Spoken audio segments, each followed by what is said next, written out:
It's Wednesday, May 26, 2021. Roland Martin Unfiltered, broadcasting live from Fort Worth, Texas. Well, I'll be talking with Deborah Peoples, who is hoping to become the first black mayor of Fort Worth. Also on today's show, we'll also be talking to Bishop Kenneth Spears, who also is supporting her. A number of folks here supporting her campaign are here at the Petroleum Club here in Fort Worth. Also on today's show, we'll talk about legal panel about qualified immunity. How critical is that to be in the George Floyd Justice Act that the U.S. Senate now is debating? And so we'll talk with them about that. Also, the Centers for Medicare and Medicaid now has an African-American who is leading that agency. She was confirmed yesterday by the United States Senate. Also, California has a new initiative to track police misconduct. We'll break that thing down as well. Plus, a black woman shot 6 times by an off-duty cop here in Texas. Also, in Ohio, Tamir Rice's mother wants the Supreme Court not to consider the police union's appeal to reinstate the officer who killed her son. Plus, we'll be joined by my frat brother and also Texan Major on the 5th anniversary of his hit song. It is time to bring the funk. I'm Roland Martin Unfiltered from Fort Worth, Texas. Let's go. He's got it. Whatever the biz, he's on it. Whatever it is, he's got the scoop, the fact, the find. And when it breaks, he's right on time and it's rolling. Best believe he's knowing. Putting it down from sports to news to politics. With entertainment just for kicks, he's rolling. It's on go, y'all. It's Roland Martin, rolling with Roland now. He's funk, he's fresh, he's real, the best, you know he's Roland Martin now.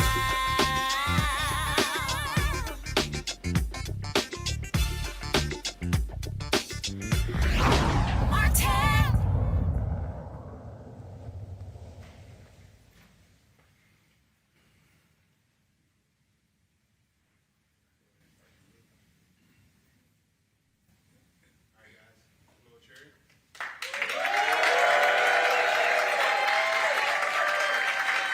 Hey folks, Roland Martin here. We're in Fort Worth, Texas at the Petroleum Club, where we'll be chatting with Deborah Peoples, who is seeking to become the first African-American mayor of this particular city.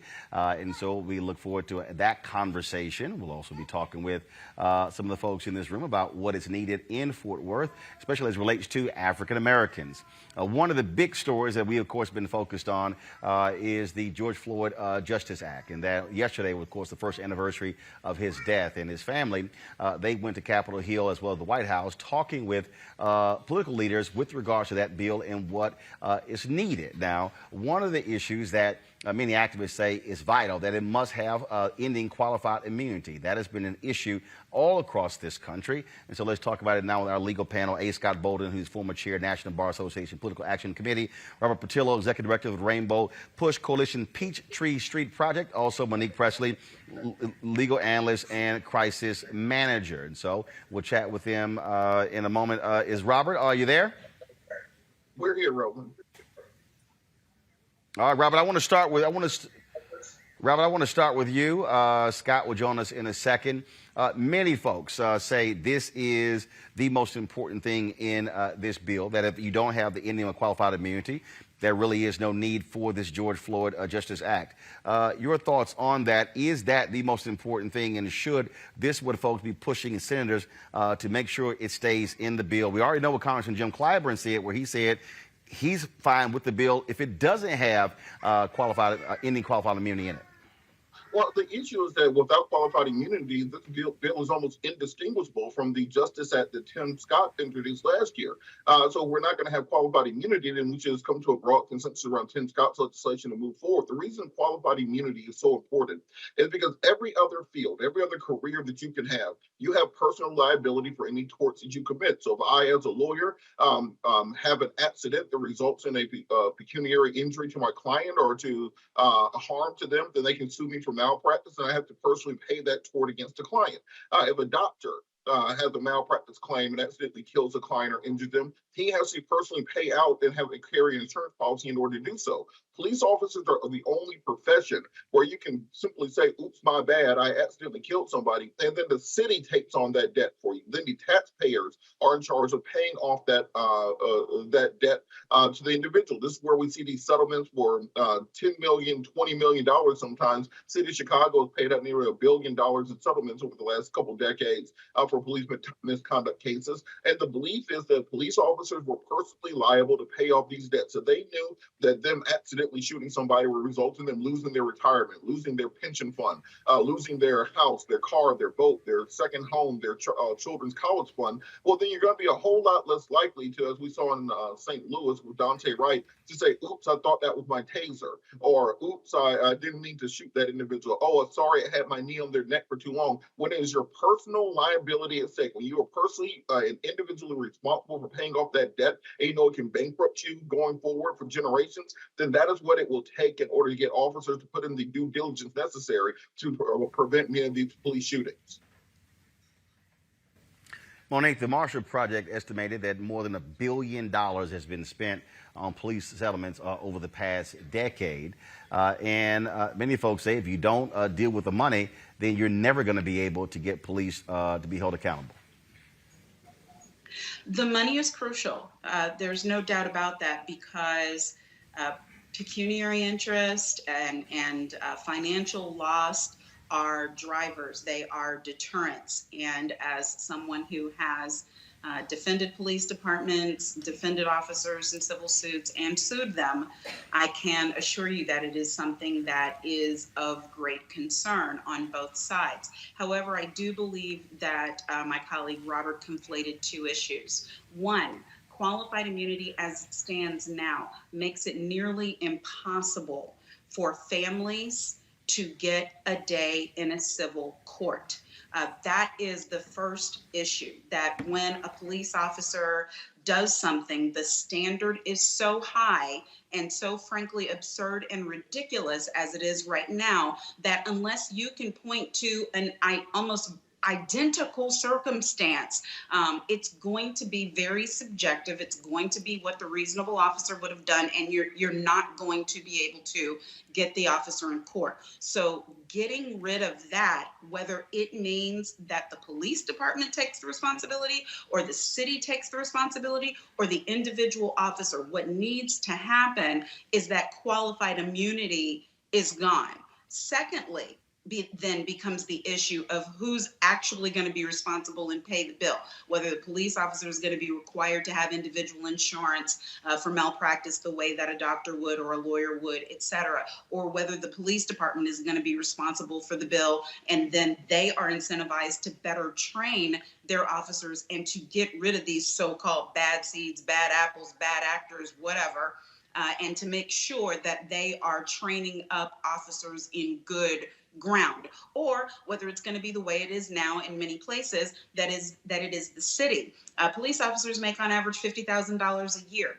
The money that it takes, the $10 million that it would take maybe to answer a wrongful death claim, is not coming from the individual officers. So while I recognize the importance of that individual liability and responsibility, the thing that is most important to me is that a change occurs in this bill where families will be able to seek redress in civil courts when officers do something terribly wrong. Scott, on this particular issue here, again, this is something that activists have been pushing on. Congresswoman Maxine Waters, she made it clear, unless this is in the bill passed by the Senate, it's a waste of time.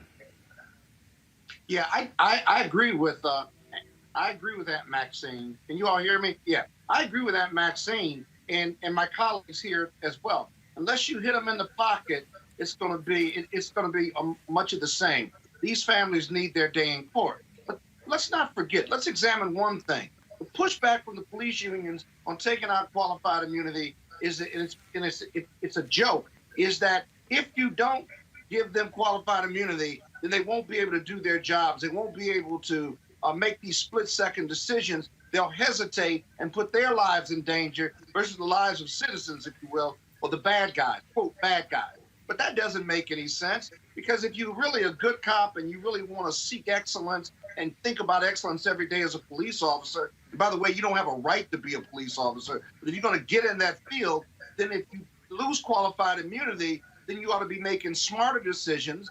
You ought to be well-trained and be well-trained, and you all ought to want to be an excellent police officer so that you don't have any bad actors or have any incident because you're so well-trained. But the police union and culturally is so ingrained in them culturally that all they think about is us versus them. And we know this to be the case because if you look at the history of payouts by major municipalities around the country, they're still paying out.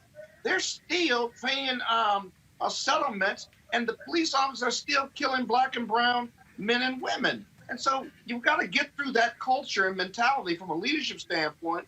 But two, it begins with getting rid of qualified immunity and hitting these police officers in the pocketbook, including forcing them to put on their body cam. And if they don't turn it on, it ought to be an obligation in the law. If they don't turn it on, then you start to discipline them and hit them in the paycheck, as we've talked about before on this show. Roland, can I add Can't think of any major. Yeah, Monique, go ahead. Go ahead. I just want to say that anyone who's saying that this bill is trash or that it's not worth anything at all if qualified immunity isn't included hasn't read the bill. Because there are so many other things that are of vital importance that are going to change lives and save lives that I do not think we can go as far and be accurate and say that unless they get rid of qualified immunity, it's not worth it to try to pass this legislation.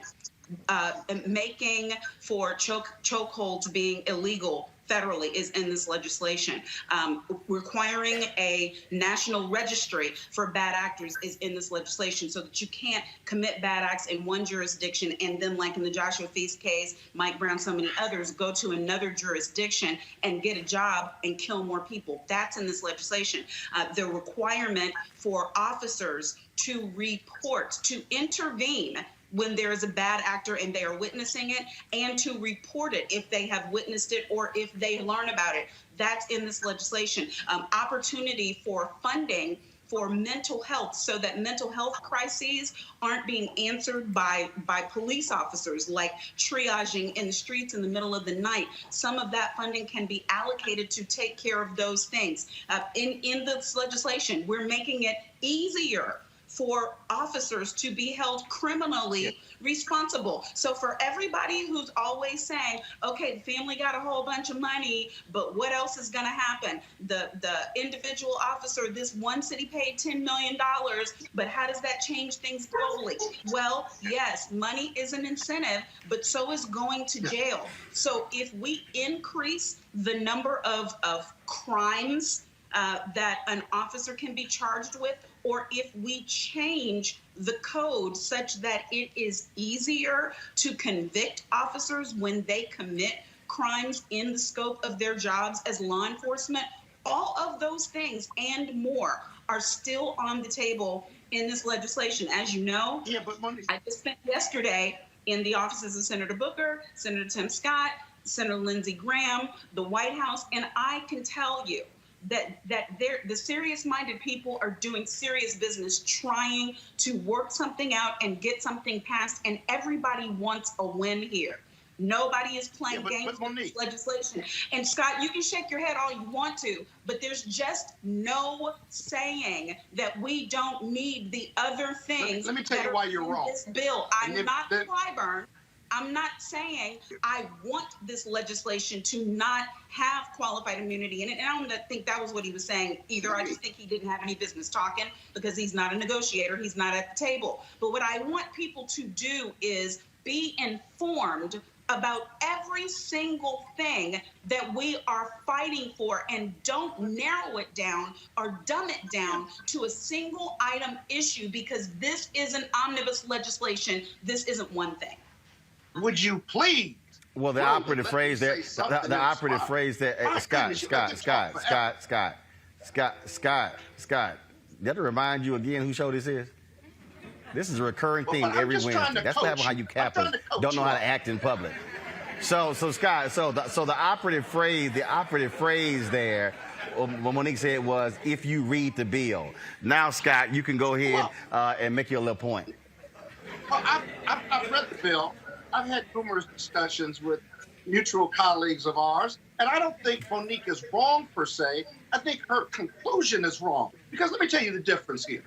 All of those other good things in the bill are only as good as the state and feds implement them, if you will.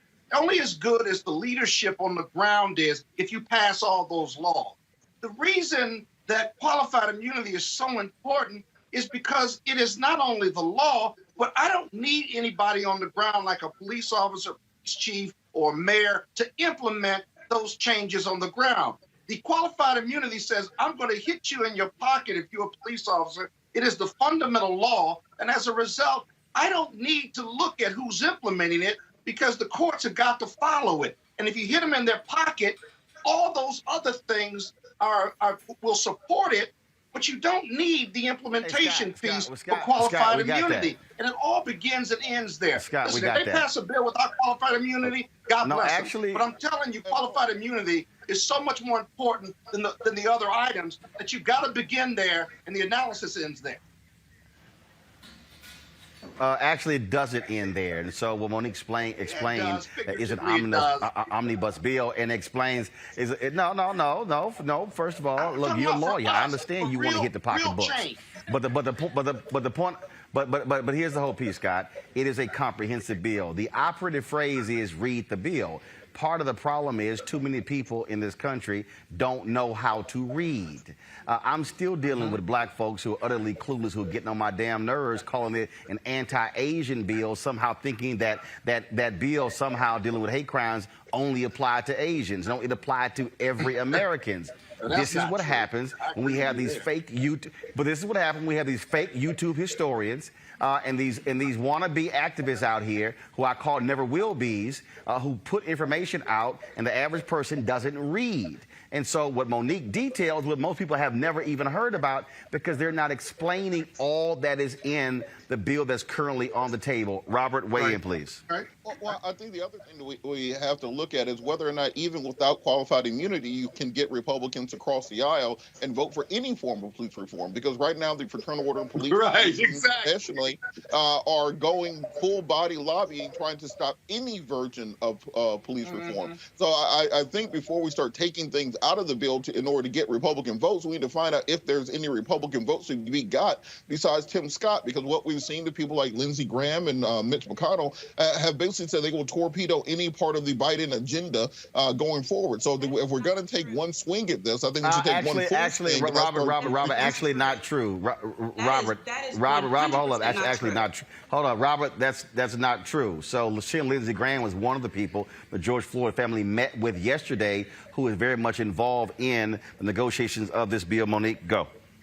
I sat right next to him in 2 sessions now, and he is Senator Scott's wingman on this legislation. And anybody who has heard me speak for longer than 30 seconds knows that I have said so many things about my issues with Lindsey Graham. It's ad nauseum. But I will sit next to and talk to and discuss with anyone who is willing to help us get this done. And he asked for specific things, and he committed that he firmly believes that there will be a bill, and he understands the need for accountability, and he believes he has the votes to get it done if we do our part, which is to drum up support in our community such that it is undeniable. They care about being elected. They care about the changing times. Everybody wants a win here. So I'm going to credit, because they are working very hard. They worked over the weekend on trying to move further. They've given updates to family members. Senator Scott, Senator Booker are calling the attorneys who represent the families who have been fighting for this legislation and saying, here's where we are. Here's what we think we can get. Here's what we need. Here's what's changed. So, guys, I'm a Democrat for real and for true, but this is an American issue. And I need all Americans to understand, black folks, white folks, brown folks, that we need to try our best to hear. I'm not saying support it if you can't, but I am saying to at least listen and Right. understand that people are coming to the table to try to get this done. Lindsey Graham sat for 2 hours with these families yesterday, and 2 hours 3 weeks ago, not for nothing, but because they are making these efforts to try to, he's a former prosecutor and a former defense attorney, so he's coming to the table as a lawyer. Senator Tim Scott is coming to the table as a Black man who is able to galvanize support Right. and get votes, and he's working with Senator Booker. So if it was all hogwash, y'all know I'd be the first to tell you, but I'm going to put myself on the line and say there's progress being made. If I was a racist, I can't think of any. I can't think of any major. I'd do all I can't that think of and any. then vote no. Scott. You can't trust them. Scott. But I appreciate what you say. Scott. But in She got the end, final either word, they're gonna Scott. vote or not. Scott. She got the. Scott. The difference between you and Monique. Monique was in the room sitting next to Senator Lindsey Graham. You weren't. So if we're going to listen to somebody on this, I'm going to listen to the sister. I'm going to listen to the sister who was in the room talking to the man who's negotiating. She or you until he votes. Well, Scott, you don't. Scott, you don't have to trust him, but if he's negotiating in the deal, but so she's actually in the room. He's got a history of voting against Black interests, a history of voting for Trump. You done? So stop. You done? Yeah, I'm done. Are you done? Good. But for everybody who's listening, listen to the person who's sitting next to the person she's talking about, and it's not Scott, it's Monique. There's no major city in the country that's not been impacted by this issue. It was in October 2019 here in Fort Worth when Auntiana Jefferson was shot and killed by a police officer. That was October 2019. He has yet to actually go to trial. Again, all across this country, this is one of the issues. It certainly has been discussed in the mayoral race here. We're going to chat in a moment with Deborah Peoples, who is mayoral candidate. But right now, I want to talk with, first of all, with Bishop Kenneth Spears. He is a pastor of First St. John Cathedral here in Fort Worth. Bishop, how you doing? Great. How are you, sir? I appreciate it. Thanks for hosting us here. What's the phrase? You walking in hot cotton up at the Petroleum Club? So I'm just saying. That ain't a phrase I would use because I ain't picking nothing. But certainly appreciate you you hosting us here. Not my first time. I spent 2.5 years at the Fort Worth Telegram as City Hall reporter. So let's talk about this. First, thank your pastor, Ralph West, who's a great friend, for making the connection. Thanks for coming. I appreciate that. Not a problem. Yeah. Absolutely. This issue we're talking about, the George Floyd Justice Act, is being negotiated right now in the United States Senate. And again, in Fort Worth, they've had to deal with this, not just with the Jefferson fatal shooting, but so many other cases as well, demanding a significant level of accountability from police. Yes, I think that's one of the reasons why we gather today. We are now a couple of years past in terms of Auntiana Jefferson, and the case with George Floyd has already been dealt with. So we're really trying to put pressure on the judgment in terms of DA's office and those individuals who make the final choice, because lives are so precious and it's happening too often in our city, and we've got to do something about it. And so I really appreciate you bringing it to the headway, because the more airtime we get about it, the quicker we can move the process along. You spoke of that. Jefferson shot and killed October 2019. Yes. George Floyd was murdered May 2020. And yeah, Derek Chauvin has already been convicted. They've moved the trial for the other 3 officers away from August to 2022 to create some space, because Chauvin still has to get sentenced. I constantly am trying to explain to folks why voting matters. Right. Clearly, if a runoff election on June 5th, but who is the DA determines these actions as well. And of course, you have African Americans who run in the past for DA as well. And what are you saying to people in this city why they can't ignore the power of that ballot? Because I keep saying you can't sit here whine and complain about changing policy if you don't understand that the poly in policy is the same one in politicians. So I'm saying that we've got to get to the polls. One of the problems we're having, I think more than anything, is that we've got to get people, black people, to the polls. We can't Ooh, I almost said to talk like you talk. That's why the show called Unfiltered. Well, we got people who complain, but they don't do the work. And so June 5th. So y'all heard about it. He said complain. Yeah. y'all like, what was he going to say? He's probably going to say they bitch and moan. I'll go ahead and say it. I ain't got a problem. I'll go. You'd be like a ventriloquist. Just point to me when you want me to cuss. What you just said is what I wanted to say. I say it. Say it one more time. They bitch and moan. Yeah. My wife a preacher, but that's her. She got papers. I don't. But go ahead. And so we're in a space now. Here's one of the other areas that I think in cities like Fort Worth, we run against each other. We can't afford to do that. We are divided in places like that. And I understand how people have their preference. I understand that. But we lose ground when we run against one another. We've got in District 6, which is powerful, a young brother, your frat brother, I understand, who is running against a guy, Jungus Jordan, young professional, up and coming, very articulate, very intelligent, and very informative. We shouldn't even be having a runoff. If people had gotten to the polls, it would already be settled.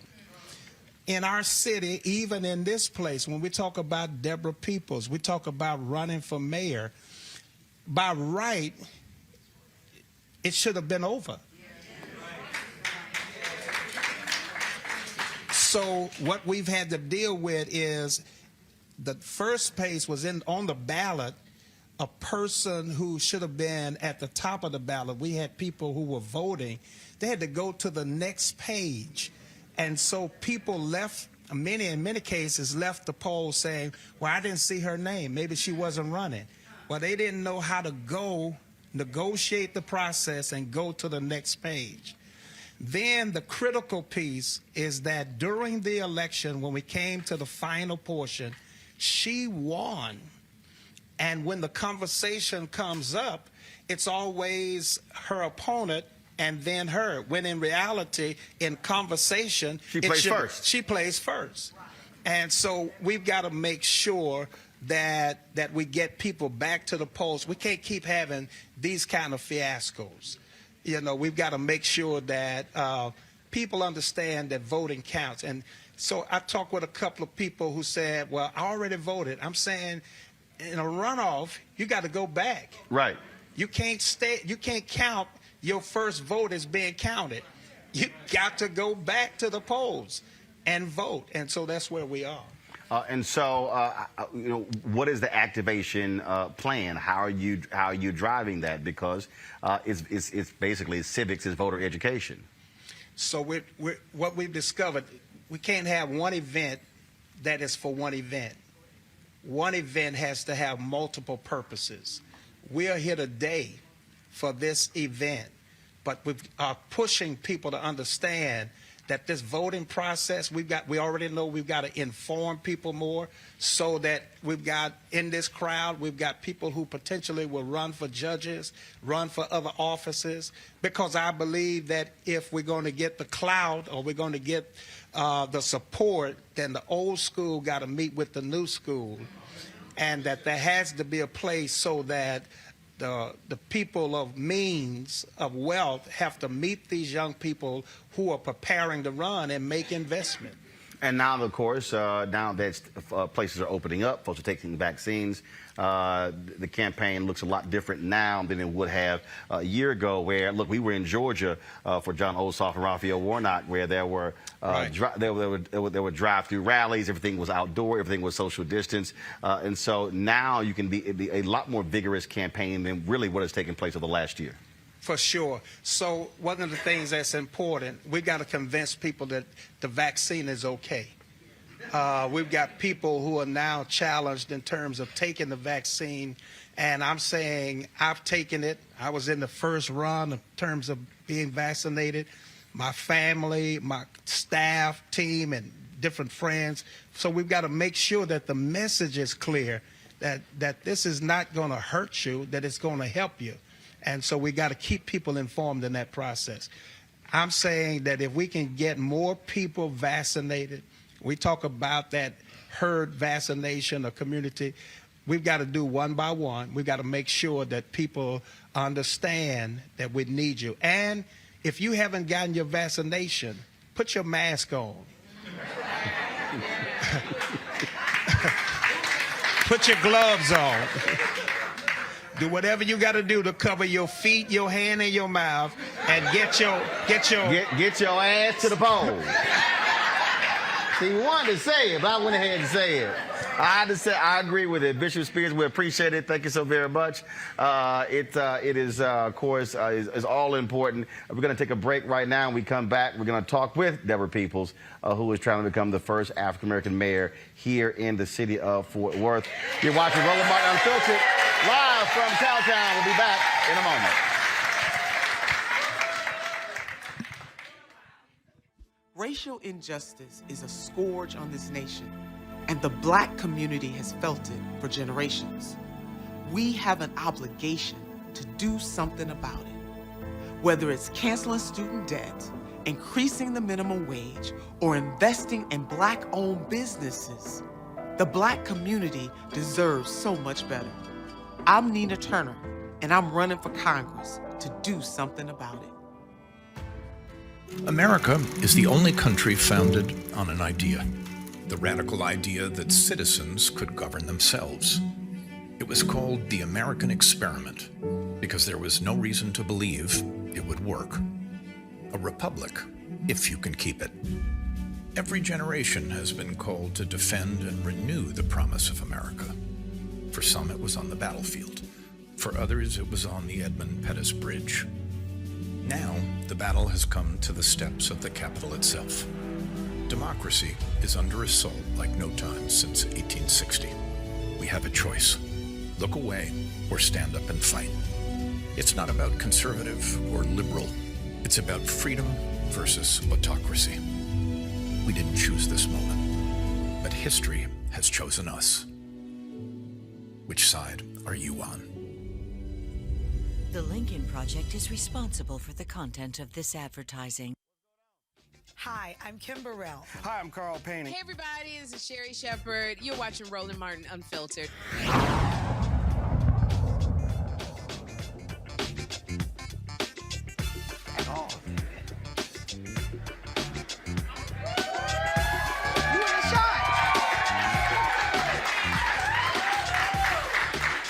All right, folks, we're here at the Petroleum Club here in Fort Worth, where I spent a little time soon after college working here, so know a lot of folks in the room. One of the folks I crossed paths with while I was here is Deborah Peoples. She is now running for mayor of Fort Worth. She took first in the general election, ahead of a number of other candidates, and so now, June 5th, there will be a runoff taking place here in Fort Worth, and we certainly welcome her to Roland Martin Unfiltered. How you doing? I am doing great. Right here, you gotta grab the mic. You gotta grab the mic. I am doing great, Roland. Doing better since I see you. See, I told you I was coming.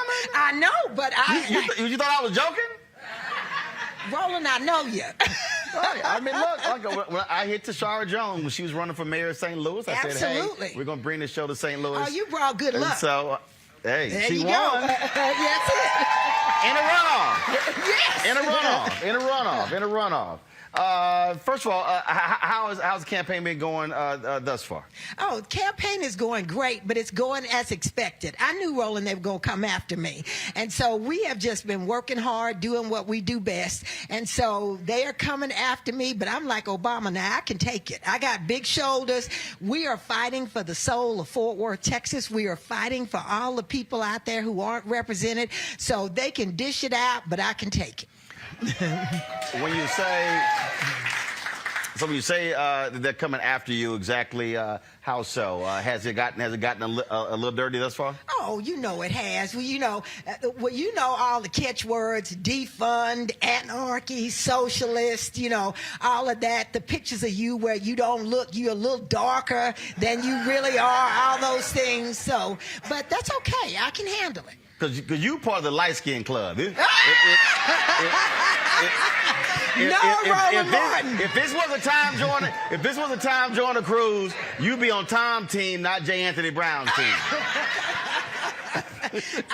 Not quite. Okay, not quite. So they got you. They got you looking like J. Anthony. Is that what Yeah, they doing they got to me you? looking like J. Anthony. I got to cover my feet, my hands, and my mouth sometimes. What are the 2 or 3 dominant issues that you're running on that you say that need to be changed here in Fort Worth? Diversity and inclusion, diversity and inclusion, diversity and inclusion. We are the 12th largest city in the United States. We're a majority city, but on issues like economic development, on parity around education, our children dominate in the public schools. On issues around good jobs and housing, we still continue to lag behind. It is worse now than when you were here. Wow. When you talk about on economics, we have a segment called "Where's Our Money?" and we've been, matter of fact, right before we came on, I was Byron Allen calling me, and we've been going after these companies, these ad agencies that frankly, they've been, spending 1% and 2% with African Americans. Right. But in the case of General Motors, we spent 12% of their cars are bought by us. Absolutely. McDonald's, 40% of the dollars going to McDonald's bought from African Americans. And our whole point is, y'all got to do more. In terms of Fort Worth, what does it look like for black entrepreneurs when it comes to contracts? So that's it. So Roland, flip the switch when we were just talking about, the number of people who buy cars. We are 35% Latinx, 20% African American, but we only get 2 to 3% of contracts. It's ridiculous. We are not moving ahead. And even though we try That was the case. Again, I was a City Hall reporter here from 93 to 95, and I remember writing about the stories then. Yeah. That's almost 20 years ago. So it hasn't changed, and that's the problem. 30 years ago. That's right. I tell people, they don't know, but Fort Worth used to have a Black Wall Street with Bill Gooseneck McDonald. Riverside used to be one of the most powerful areas in the city. Now we are fighting each other to get contracts. COVID really wounded our black and brown businesses. They were struggling to survive, and that should not be the case. So if this is a majority minority city, how are you trying to get to those 2 major voting blocks to realize that sitting at home means your power stays at home? And so what has been your strategy trying to get them to return to because it's harder for people to come out and vote for the runoff. It's a lot more difficult. That's right. We are walking and talking and knocking on doors and talking to people.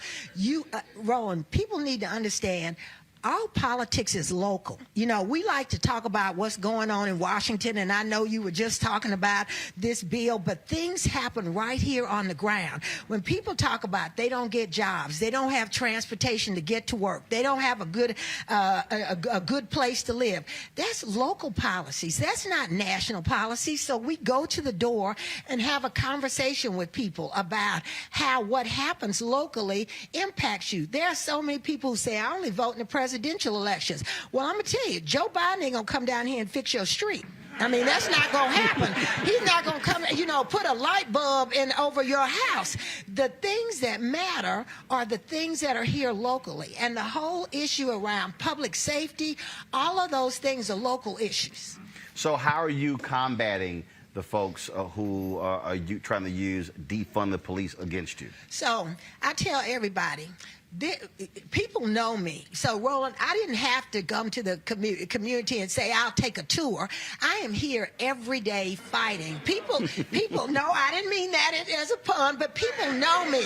I have been out in this community for a long time. They know how I am. They know my brother was a policeman. They know my sister was a constable. So, but I also tell them I'm a person of color. I understand law enforcement, but I also understand how it feels to be a black man in a suit going to work, get pulled out of your car, and you have to go face down on the ground.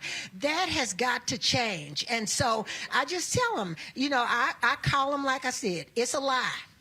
Stop lying. Just like when you show a picture of me, and I'm sorry, looking like J. Anthony Brown. So, I'm proud to look at people in my family look like J. Anthony Brown, but you're doing that for fear mongering, and I just call it out for what it is: race baiting and fear mongering. So, so this is the mailer here. And Yeah, so, that's one. It says, I'm a tax and spend person. I just spend all these people's money. She's elected Fort Worth mayor. Deborah Peoples wants to go on a spending spree with your tax dollars. That's it. That's it. That's it. And how are you responding to this?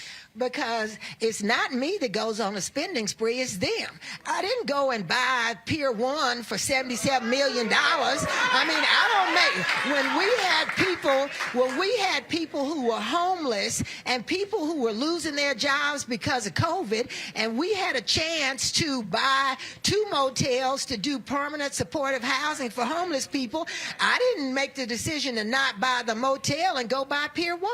So you tell me who's tax and spend, who's spending all the tax dollars. The facts speak for themselves. We have a government that has not been hospitable to its citizens, and that is the wrong way.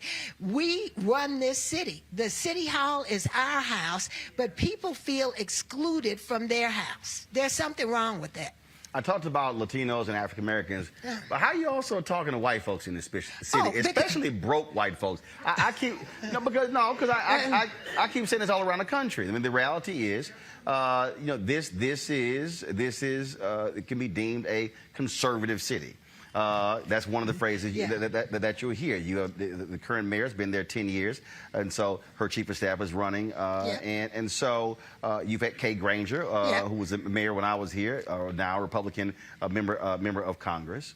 But one of the things that I keep also saying is that broke white folks in the same position as broke black folks. Absolutely, absolutely. And that's what I tell people. I grew up in a black, brown, white neighborhood, Roland. We didn't know we were poor till we got out of the neighborhood. But the issues are the same. And so when I go and talk to people in neighborhoods, I tell them the same thing. What kind of job do you have? Do you know we are a blue-collar city. We're a working-class city. Most of our residents do not have a college degree. 30% of our residents have college degrees. The other 70% have some college or high school, or some of them didn't even finish. How are you benefiting? We have to have the conversation, what's working for you? And I will tell you, people, there's an economic divide. They have the same issues that we have. They could just go across the street, though, and not be seen as black, where we are black and brown our whole life. So how is your message being received by non-black, non-Latino voters? So I think it's been received very well. We could not have gotten to the runoff had it not been for white voters. Because I'll tell you, it is a learning process with black folks and people who look like me. Only 20% of the votes that were cast on May 1st were cast by African Americans. We are going back now to talk to all of those people. So if you didn't vote May 1st, you can vote on June the 5th. But we are going back to talk to people to say you didn't vote on May 1st, even the ones that told me they voted for me. I can tell whether you voted or not. But, no shame there. But I go back. And see, you nice. I'll be like, yo ass lying. Right here, you ain't vote. See, you not. Roland, that's why I will never run for office. Roland, because I probably would start. I keep telling people I would start with 20,000 votes, probably end up with 5. Because I'm way too honest. I'd be like, you lying. Stop lying. Go ahead. Go ahead. Roland, it's a work in progress. We have to make people feel good and to grow and to believe. And so that is what I do. I mean, that is what I do, and that's why I know I'll be a great mayor. Unfortunately, sometimes I want to tell the truth, but I know it's not in the best interest of the city, so I will work with people to build collaboration. You tell the truth. You don't. You tell the truth. You don't want to be hardcore honest. Okay, you say it, but you got sugar and honey, and you got all that. I got sea salt. Okay, well, and sometimes you need sea salt, but right now we need sugar and honey because people need to believe that change is possible. And I don't care what color you are, what religion you are, what your sexuality looks like. People need to believe that change is possible. And that is what I'm working to do, is make people believe that, yes, you can get your share of contracts, that, yes, we can build decent infrastructure in your neighborhood, that, yes, best. You deserve a decent job and a good way to get there. And people have been beaten down so long, they don't think they deserve it.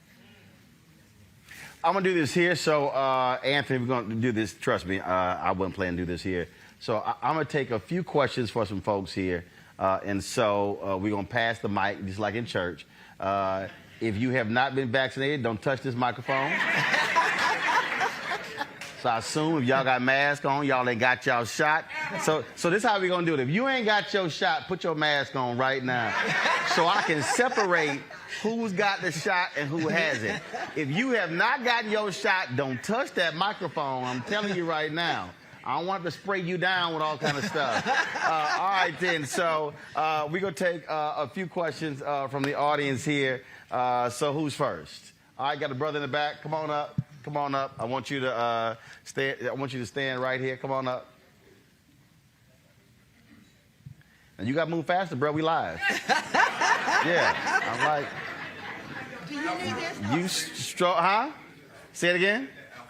Okay, all right. Well, Alpha, you got to move faster than that. I mean, you pick that pace up. Here, Roland always. Yes, sir. Mayor Peoples, transportation. Yes. What do we do about transportation, multimodal, connecting regionality, jobs, getting to Alliance, getting south? How do we create transportation to create economic development for our people, workforce?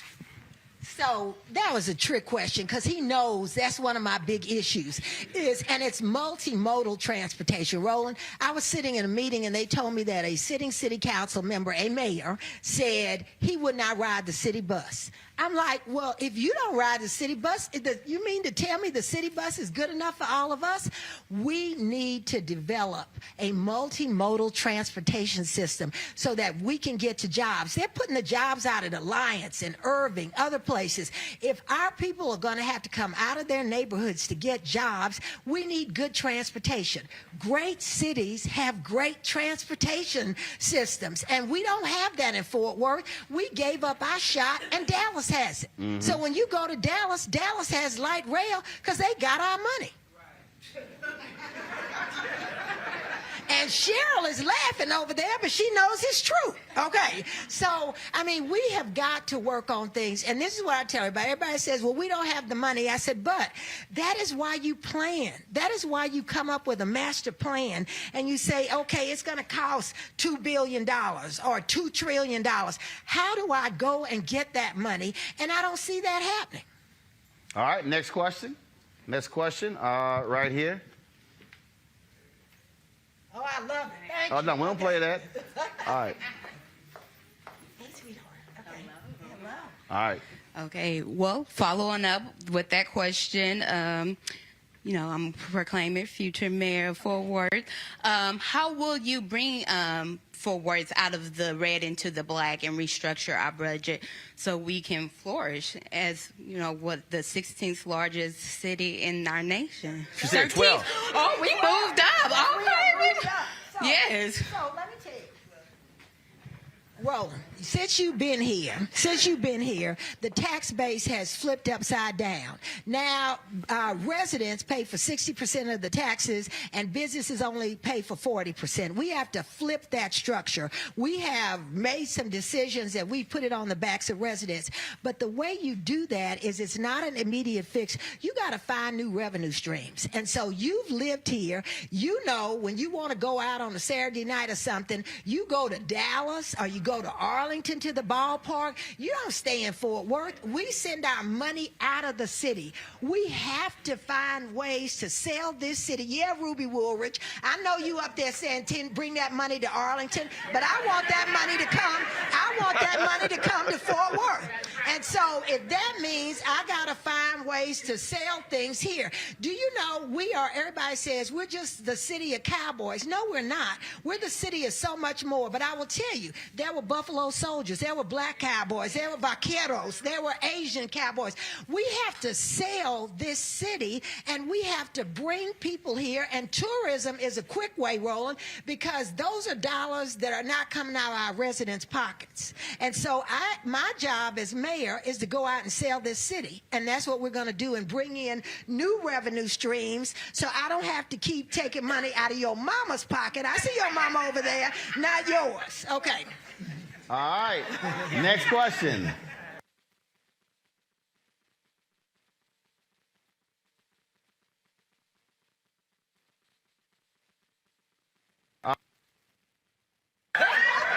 She gonna sit here and raise her hand. You ain't coming near us. Oh, no. Hell no. No. Just enjoy being in the crowd. I don't know, y'all sit next to her. Y'all playing around. If you gonna take a selfie with me, you're gonna be 10 feet in front. I'm gonna be in the back. All right, go ahead. What's your question? Deborah, we're all individuals. We only get one vote. What, as individuals, can we do to make sure that you get the votes to become the next mayor of Fort Worth? Oh, so that's easy. So I get so tired of people telling me I'm with you, and I voted yesterday. I said, so how many people did you take with you? Oh, that's like the people who say, Pastor, I'm with you. They ain't sitting no tithe, no offering. They ain't prayed for nobody. They ain't brought nobody to church. Look at my pastor over there. They ain't done none of that. Yeah. Right. So that's it. So attorney, take somebody with you. We know people every day, our friends and family, who don't go vote. We have a sacred obligation to go and drive up and throw them in the car and say, you gonna go vote. You know, the way we win this, I'm telling you, only 20% of the vote came from African Americans, but guess what? Our population is 942,000, almost 1 million people. 20% of us are African Americans, and that means that's 180,000 black folks in this city. If you figure that 50% of them are registered to vote, that's 90,000 black votes out there. And we only had 63,007 people vote in this election, so 20% is 12,000 votes. We left 78,000 black votes on the table. So the total number of votes cast in the general election was what? Was 67,000. 67, 68. 67,000. Yeah. Based upon how runoffs go, it would be shocking if a total number of 40,000 people voted. Well, we're hoping it's at least 60,000, but you're right. No. You're What I'm saying though. is, if you look in terms of how there's a dramatic drop off. Yeah. So the reality is, if you do the math, if you get 20 again, Roland normally go, you get 25,000 people come out and vote, you the next mayor. That's right. That's it. But it's getting people to believe. And I will tell you, I work all the time in the Latinx community. Gabrielle knows 35% of this city is Latinx. Only 7% went to vote. Wow. We have got to do better, but part of that is because we've been so browbeaten to believe that we can't do it. People keep telling us that this is a conservative city. We keep getting told that our vote does not matter, that we don't count. And so that's a big part of what I do, is making people understand that we have the power. We just have to own it and believe it and go vote. Absolutely. I'm gonna take one more question. I got a guess. Hold on. I'm gonna go here. Okay. Then I have a guest who I'm gonna go to next. Then we're gonna come back and ask more questions. I got you. Breathe. Okay. Breathe. Come on. Girl, you got to move. No, you're trying to be sitting there trying to be all cute. Yeah, you better go and ask this question. Deborah, can you please explain to us what the Fort Worth Way is and what that means and why it's so important that we change that in this election? The Fort Worth Way. Well, and you've heard that, too. All our life, we've heard the Fort Worth Way. That means this is the way it's always been. And this is the way it's always been, doesn't work for a lot of us. And so that is why I'm working so hard to change it. Roland, my mantra is one Fort Worth.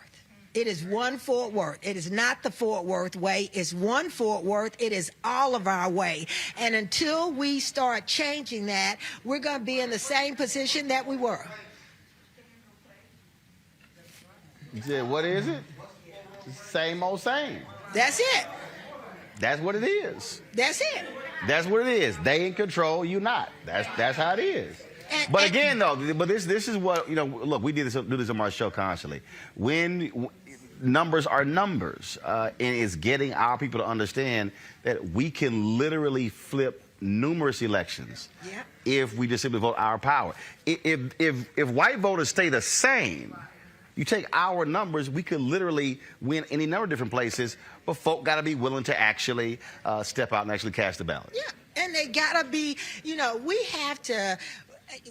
I tell people all the time, we are extraordinary. The fact that we have survived and we thrive in these United States of America. I don't want to take anything from anybody else. I just want to have the same opportunity. I want to enlarge the pie. Roland, we've been convinced that the pie is this big, and we have to fight each other. If you get a slice, Roland, I got to fight you because that means I get less. No, there are opportunities out here that are incredible, and we have been convinced that all we get is this much of the pie. Which actually is not even a slice, is crumbs. That's right. And I changed that. Hold tight 1 second. I got to go to a break. Folks, when we come back, we'll talk about a new California bill dealing with the issue of police misconduct. We'll also come back to Fort Worth and take more questions from the audience here for Deborah Peoples.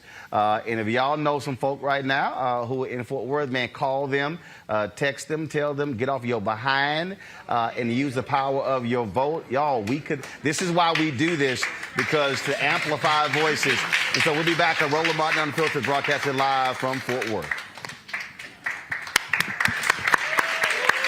Hello, I'm Nina Turner. My grandmother used to say, all you need in life are 3 bones.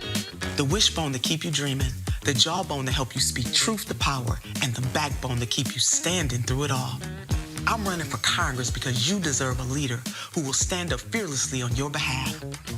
Together, we will deliver Medicare for all. Good jobs that pay a living wage, and bold justice reform.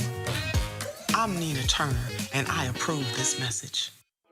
Shortly after 9/11, America and its allies went to war in Afghanistan to defeat a terrorist stronghold.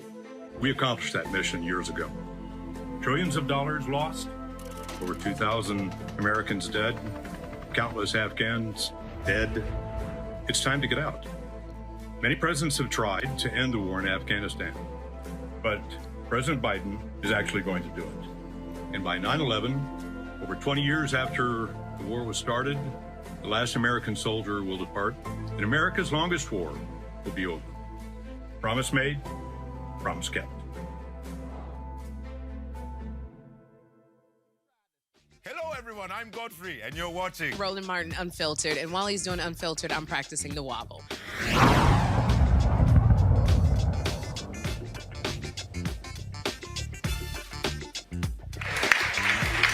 Keep clapping, keep clapping. All right, folks, welcome back to Fort Worth. Welcome back to Fort Worth, y'all. In California, there's a new initiative that's being developed to keep police departments accountable and also track misconduct. It's named after the late Congressman John Lewis. It's the Lewis Registry will be the first national database of police officers who have been terminated or resigned due to wrongdoing. Joining us right now, Dr. Errol Southers, Director for Safe Communities Institute for the University of Southern California, where the database is being created. Doc, how you doing? I'm doing great, Roland. How are you? Thank you. So this is, I mean, first of its kind, and this is the thing that a lot of people have been complaining about, have been asking for. For instance, the cop who killed Tamir Rice.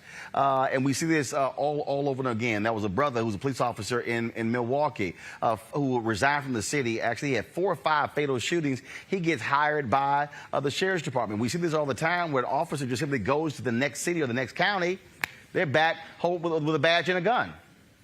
Exactly, Roland. It's called bouncing.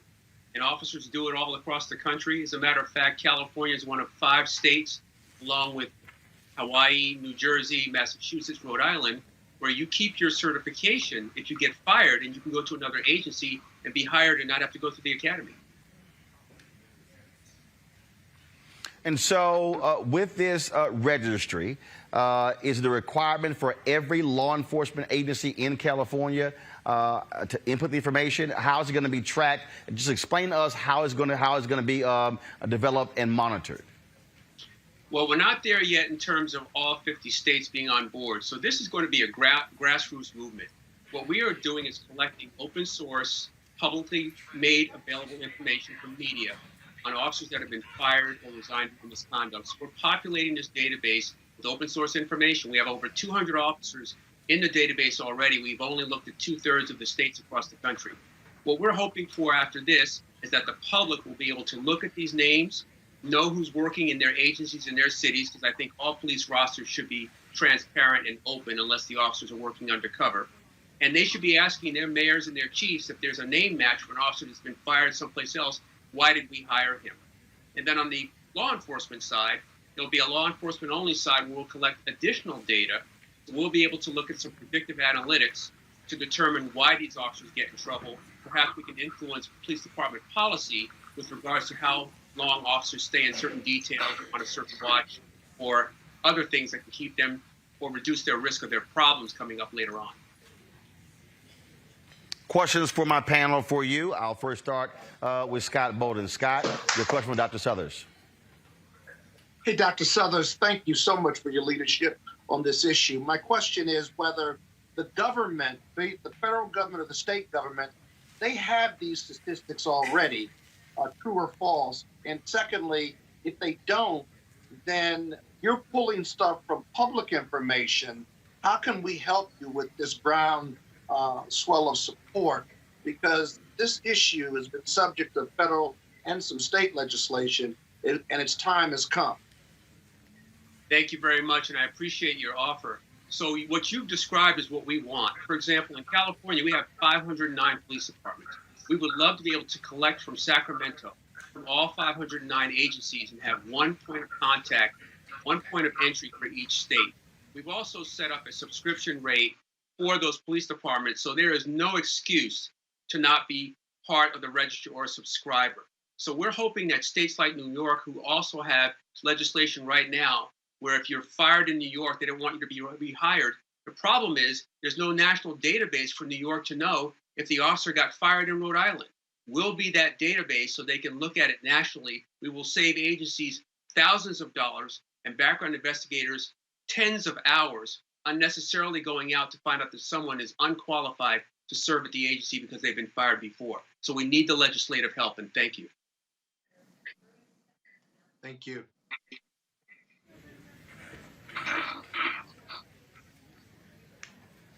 Monique, your question for Dr. Suthers. Thank you so much for everything that you're doing. I think my question is similar to Scott's. I'm just wondering what people on the ground can do. We recognize the importance of this. I don't know if you got to hear when we were talking about a similar subject regarding the George Floyd Justice and Policing Act and the fact that a national database, a national registry for bad actors for police officers will be included. What can just a citizen at large who's listening to you and wants to make a show of support do to help? Thank you so much. Well, the first thing they can do is when they find an officer who's been fired, let us know about it. Yesterday when we launched, we had several people reach out by email from all over the country saying, you know about these officers, send us a link to the publication, we can track it down. The other thing you can do is go to our website, sci.usc.edu, look at the Lewis Registry. We have a whole collection of things that you can do to contribute. We've got an incredible list of supporters from Governor Schwarzenegger, Karen Bass, to Frank Serpico. So we've got a lot of support. And this, again, is a grassroots movement. So we want people in America to hold law enforcement agencies accountable.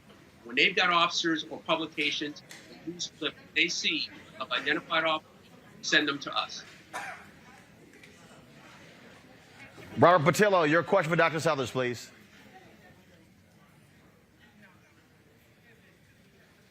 Robert? Yes, can you hear me, Roland? Now we can hear you. Go with your question, please. Yeah, what has been the response from law enforcement to this initiative? What we've seen in Georgia is law enforcement have been very recalcitrant to even the most menial attempts at police reform or to holding them accountable. What's been their response, and what can individuals who are attempting to assist in this do when confronted by hostile police unions or police organizations? We've reached across the country to chiefs that I know personally. I've been, in the interest of full disclosure, I was sworn 40 years ago. I've served in 3 agencies, including the FBI. So I've talked to chiefs across the country. We have their support. They do not want officers that have been fired working for them. In fact, one of our persons that's on the top of our supporters list is Art Acevedo, who's chief of the Miami Police Department and president of the Major Cities Chiefs Association. We anticipate pushback from unions. We are not dealing with qualified immunity. That's not an excuse. We are not dealing with decertification. We want officers that have been fired or resigned due to misconduct. There's nothing about taking away their due process. And if an officer is reinstated, and by the way, 23% of officers that are fired are reinstated with back pay, we will take them out of the registry. Sort of like being on the TSA no-fly list, that will be a little faster. We'll take them out of the registry because they shouldn't be there. This is not in any way neutralizing someone's due process. There's no reason for unions to push back against this. All right, Dr. Southers, we certainly appreciate it. If folks want to assist you with this, petitioning their legislators, what information, where should they go to get more information about this database, this registry? SCI, same communities to sci.usc.edu. There's a Lewis Registry tab there. All the information they need is there. They can contact us. We welcome it. Thank you for your support. Again, this is a community effort. We're only going to get accountability if we demand it, and we will have agencies now that will be more transparent and will be more accountable, and will build community trust. And thank you for your support. All right, Dr. Errol Southers, Director of the Safe Communities Institute from the University of Southern California. Thanks a lot. Thank you, sir. Folks, we'll tell you about this story here in Texas, folks. A black woman is lucky to be alive after being shot 6 times by an off-duty police officer. Sunny Lucretia Murray was driving when she began to feel sick. She made a U-turn to go to the hospital and noticed a truck closely following her. She stopped, got out, and confronted the truck driver, who quickly pulled a gun on her. She turned around and ran back to her vehicle when the man opened fire on her, hitting her 6 times. According to Murray, the man identified himself as an officer once people came out to see what was happening. That officer is now on administrative leave pending an investigation. It's not known if the lead is paid or unpaid. Tamir Rice, the mother of Tamir Rice, is asking the Ohio Supreme Court not to consider the police union's appeal to reinstate fired Cleveland police officer Timothy Loman. Loman shot and killed 12-year-old Tamir Rice in 2014 as he was holding a pellet gun. While not convicted in Rice's death, he was fired for lying on his job application. In a statement, Tamir Rice said this here: Timothy Loman can't be trusted. I hope that the Supreme Court does not give him a chance to get back his job. The fact that the Cleveland Police Union is still trying to get him his job, despite him killing my child and lying on his application to become a police officer, shows you just how immoral that organization's leadership is. That right there, Monique, I think speaks to this whole issue of why the registry is important and why officers like this should not get their jobs back. But it also speaks to what has to happen when it comes to these contracts that are being negotiated, where in many cases it is hard for cities, mayors, city managers to fire police officers a misconduct. A significant number of them get their jobs back through arbitration. Absolutely. It's very hard. And that is another reason I'm going to sound like a broken record and say that I am supporting the passing of the George Floyd Justice in Policing Act, because if we are increasing the chances, the likelihood of police departments being held responsible financially, being on the hook for the things their officers do, I just have a feeling they're going to figure out a way to increase their negotiating ability with the FOP. And the FOP is not going to want to continue to have to answer for these ne'er-do-well officers. So the pressure has to come from the top down, and then it has to come from the bottom up so that we can really create this perfect storm in order to get some movement. I believe that the Fraternal Order Police has a place and plays a role. I think that everyone should have advocacy, should have representation. I am not against unions or anything of the sort. It's just that when these members don't adhere even to their own membership agreements, there needs to be accountability for that. Robert, again, this is a huge issue. We had the mayor of Columbus on, who talked about how it's nearly impossible for him to actually fire a police officer. Well, we saw similar things here in Atlanta when you had the police officers who tased the students at Morehouse and Spelman. We debated a couple weeks ago the officers who shot Rashard Brooks, who were reinstated.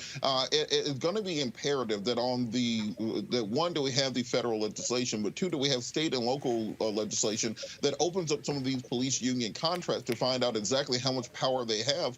Because what we've seen is that even when you have mayors and district attorneys and even police chiefs who want to institute types of police reform that will ameliorate some of the violence in these communities, they cannot even fight back against the police union, and particularly the arbitration clauses in the contracts. So it's important that we take this lesson and understand that the battle goes forward. It's not just marching in the streets. It's not just holding a bullhorn. We have to get into those city council meetings. We have to get into those executive board meetings, financial committee meetings, and make sure that we're breaking these systems down from the inside out.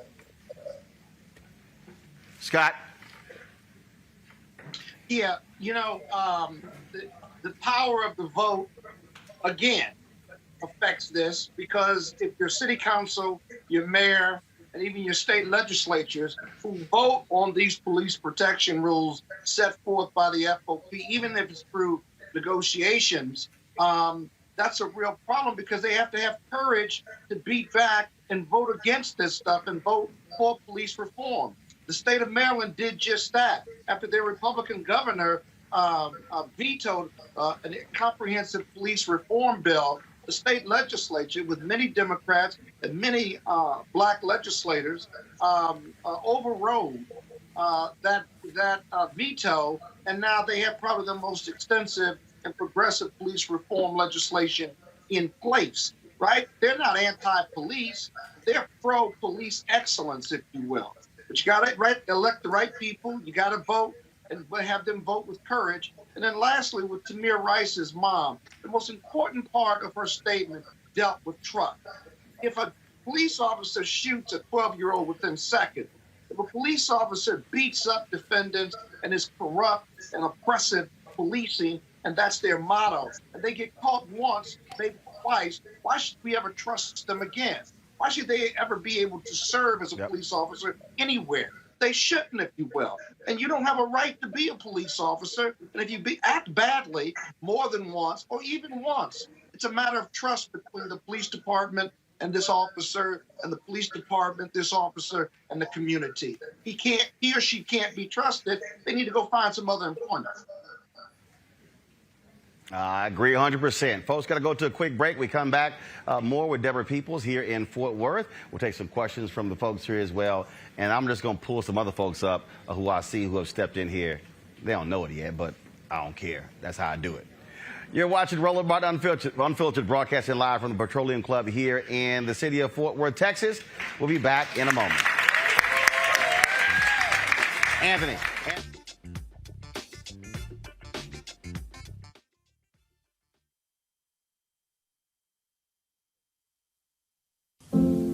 I believe that it's movement time again. In America today, the economy is not working for working people. The poor and the needy are being abused. You are the victims of power, and this is the abuse of economic power. I'm 23 years old. I work 3 jobs. Work 7 days a week, no days off. They're paying people pennies on the dollar compared to what they profit, and it is time for this to end. Essential workers have been showing up to work, feeding us, caring for us, delivering goods to us throughout this entire pandemic, and they've been doing it on a measly $7.25 minimum wage. The highest check I ever got was nearly $291. I can't take it no more. You know, the fight for 15 is a lot more than about $15 an hour. This is about a fight for your dignity. We have got to recognize that working people deserve livable wages. And it's long past time for this nation to go to 15 so that moms and dads don't have to choose between asthma inhalers and rent. I'm halfway homeless. The main reason that people end up in their cars is because income does not match housing cost. If I could just only work one job, I could have more time with them. It is time for the owners of Walmart, McDonald's, Dollar General, and other large corporations to get off welfare and pay their workers a living wage.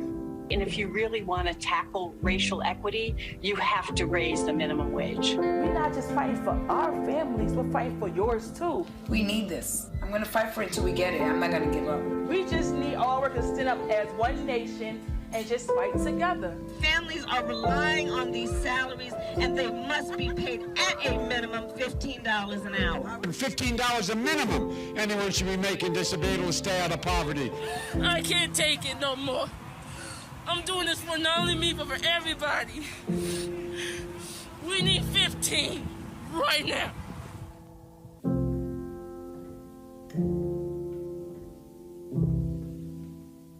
Everybody, it's your man Fred Hammond. Hi, my name is Brescia Webb, and you're watching Roland Martin Unfiltered. And, well, I like a nice filter usually, but we can be unfiltered.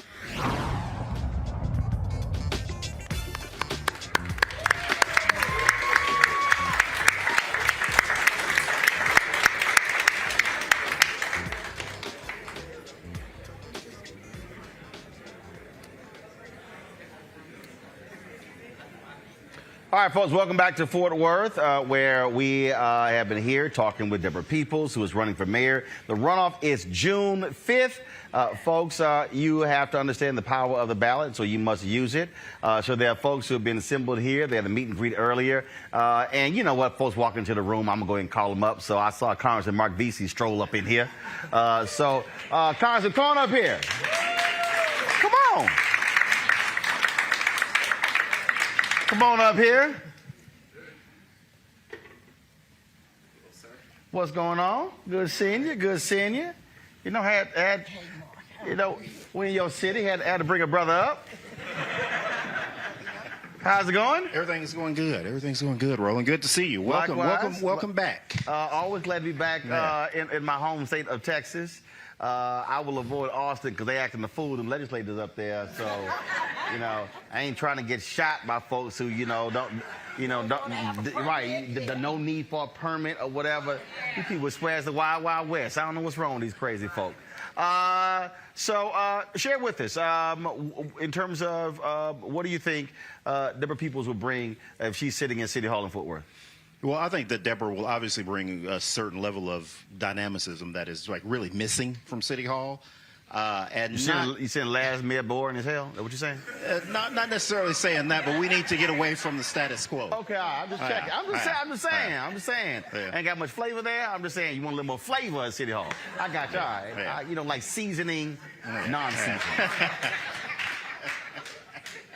Salt and pepper, Tony Chachere. Go ahead. I'm sorry. And, and generally speaking, honestly, I don't really even get that involved in the municipal races. I'm a Democrat. I'm very active in Democratic Congressional Campaign Committee and other Democratic causes. And I usually stick with that because, in my opinion, the city council, their job is to make sure that the fire and police are doing what they're supposed to be doing. They're supposed to be making sure that water's going the way it's supposed to. They're supposed to be taking care of these basic bread and butter issues that people don't care about if it's Democrat or Republican. They want to make sure that these services that the cities are supposed to provide, that they're being done. And so folks don't care about it until it don't work. Until it don't work, that's right. I mean, I always get a kick out of folk who say, man, that stuff don't matter. Yeah, then your water stopped running, then all of a sudden you like, who the hell? Yeah. Who should I call? Well, no, you didn't say it mattered, so we ain't gonna get a number. Right. But, in addition to those services, Roland, I will tell you something, that this city is growing very rapidly, but there are other things that are happening here that people don't really see.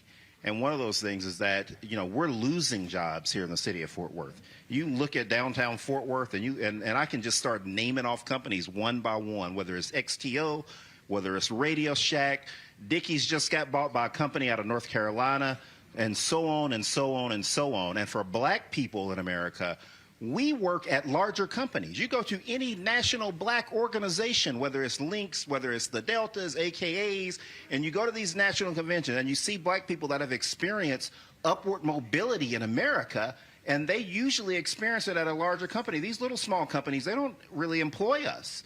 You know, if we are successful at a smaller venture, it's because we have our own law firm, or we have our own dentist practice, or we have our own doctor's practice. We get opportunities at bigger places, and the places in the Metroplex that are bringing in new jobs and new growth are happening outside of Fort Worth. Deborah has the experience. She has worked at the executive level at one of our nation's largest companies, and she knows what it will take to be able to bring more jobs to the center city. That is going to be good for African-American growth here in Fort Worth and Tarrant County. I do want you to speak to this, and this happens a whole lot. Anytime I get a member of the Congressional Black Caucus, I really want them to explain this. It really gets on my nerves when I deal with a bunch of ignorant-ass black people who haven't, who CBC ain't nothing. They don't do nothing. I don't know what they doing. They're failing us. And I have to explain to people that, first of all, you don't even understand what the role of a member of Congress is. That's one. When you talk about those basic services, the reality is the phone calls that come into a member of Congress's office dealing with Social Security checks, dealing with very basic fundamental things, all those things absolutely matter.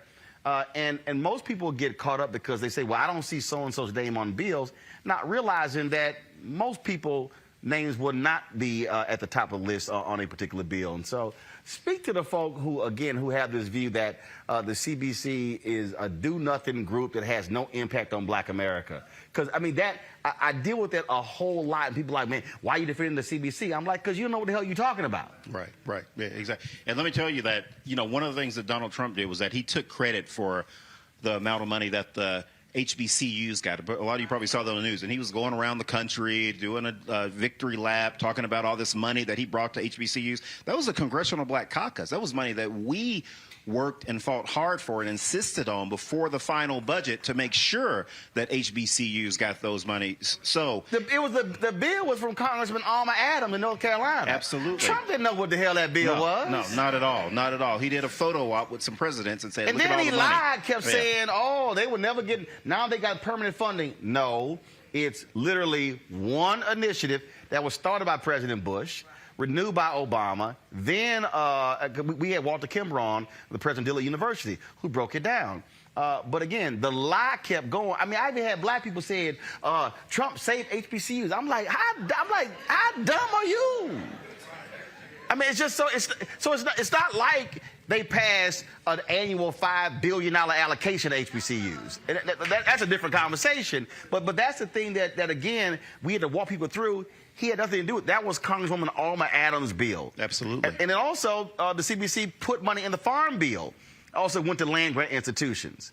And again, that's the stuff that people don't know, and that it does not show up when they have bill signings. Yeah, that's right. That's right. Yeah, there are so many different things that we do that people don't think about. I mean, like, for instance, I fought very hard in this last stimulus bill to make sure that we had money for cities to be able to put broadband into neighborhoods. And there are 5 neighborhoods in my district, one outside of my district. Como's outside of my district, but everybody know that I have love for Como because that's where I'm from. And Como got some of the money, too. Yeah, you out. You don't come home. They'll be like, man, you better send a check.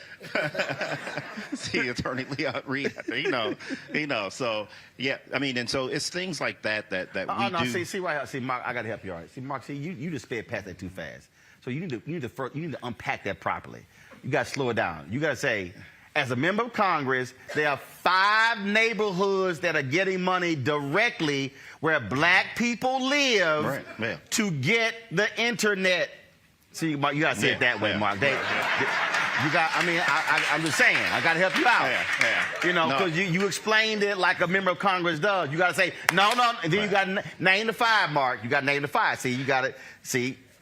Yeah, we got Ash Crescent, we got Rosemont, we got, help me out, Stop 6 got some, Como got the North Side. Yeah. That's right. So next part, so you got to say, so all y'all live in these neighborhoods, if your internet, you now have it improved because I got the money. And if you have a young person in school, like I have a 15-year-old that finally, thank God, went back to school like 2 months ago. But if you have kids at school, then you know how important this is for you to be able to have access to this broadband because, you know, it was hard enough to keep up with internet services at home. But imagine if you don't have those. And a lot of our young people didn't. A lot of our young people had one Chromebook for their entire house. But that's why representation matters. And people don't always see that. We understand issues because we live in these communities. We experience these things. And it's not about taking something away from somebody else. It's making sure that our children have access to those things. And that's why we were so impacted by COVID. And that's why I talk about education a lot. You know, the Zoomies and the Roomies. The Roomies are the ones who came back to school, but the Zoomies are the ones that we lost. They're sitting out there. They don't understand what's going on. They check out. They're sleeping on the Zoom call. And so representation matters because we know issues that impact our community, and we're going to call attention to them. I said I was going to take some questions. Come on, sister in the back. Wake up. Come on. Y'all back there. See, right there. She just said folks were sleeping on the Zoom. Come on up. I got the singer Major. He's waiting. He's my next guest. But we're going to take about 5 minutes of questions here. I got you. You ain't got to stand up. I got you, boo. I got you. Come on. Come on. There you go. Thank you. Hi, my name is Sophia. Oh, God. Sophia, you ready to vote? No. She's 14. I'm 14. I'm just checking. I ask everybody. I have friends that are 18, and I'm trying to make them vote. You going to make them vote? Oh, yeah. Okay, all right, cool. All right, just checking. So during the pandemic, a lot of my friends have been facing a hard time during school and, you know, struggling with, you know, their education. So I was wondering how you would address that towards my friends and how, you know, try to make them vote and go out and help tell other people and my friends to how to go vote. Thank you. All right. There's a budding politician here. Then you got to tell me where you got that shirt from. That's a nice shirt. That is a nice shirt. That is a nice shirt. Well, if y'all selling it. Sophia. Come over here. Turn around. Right there. Come on. Slide this way. Right. Get it right camera. Y'all need to see the shirt. All right, that's nice. I'm telling you, it's a nice shirt. I'm just saying. It's a Juneteenth shirt. That's right. So, Sophia, any mayor that doesn't care about what's happening with our students is crazy, and they're letting us down. You are going to be making decisions for me in the next 10 years, baby. You're going to be 24. In 20 years, you'll be 34. You'll be deciding what nursing home you're going to put me in. And so we have to partner with our ISDs and all of our schools around here to make sure that we are providing you with the curriculum and the tools that you need to be successful. And there's a State Board of Education member here, Aisha Davis, and she knows that. We got to make sure that stand up. I've been trying to sit down. That's right. Stand. Okay. Hold on. Why we ask black people to stand up? And they how they stand up. Like, Aisha, stand up. Stand up. No buckle knees. Stand up. She's trying to be all humble now. Look, you ask me to stand up, I'm going to stand up. But that's why representation matters, because she's down there in Austin fighting about what goes in your textbook so that you know we didn't come over here voluntarily to go clean up houses and stuff. It was involuntary. And so we're going to partner. We're going to be joined at the hips with schools, and I'm going to meet with superintendents all over and teachers to talk about what you need and what the city does to make it better for you. All right. Mark, go ahead. And let me say this too. The reason why you want young people to go out and vote for Deborah and go out and vote for city council and all these other races is that ultimately that's how you really make change. Now, I'm not going to, bore everybody with any history lessons, Roland.